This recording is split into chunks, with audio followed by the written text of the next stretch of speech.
Hello friends, hi. In this video we are going to learn how to add dependency into your maven project. So for that you have to create one maven project.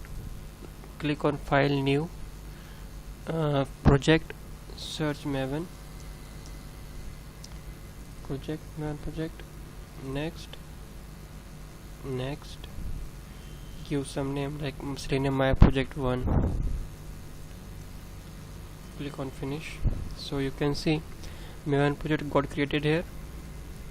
So to add dependency into your maven project you have to go into pom.xml, and here you can see by default one dependency is already present into our pom.xml, which is JUnit dependency. Okay, so there are some different tags are present into pom.xml.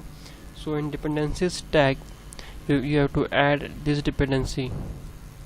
So all dependency will be present into these two tags, right? So all dependency you have to add all dependency here below this. So let me show you.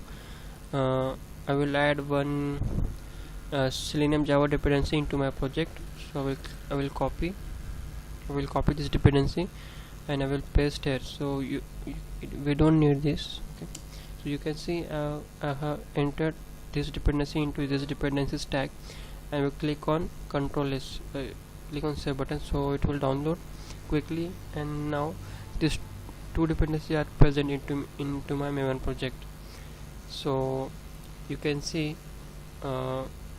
in this way we can add dependency into our maven project. And like in Selenium we have different classes or interfaces. You can utilize those classes or interfaces into your scripts. Okay, so thank you friend, I hope you like this video. If you have any more questions then please let me know in the comment section. Thanks.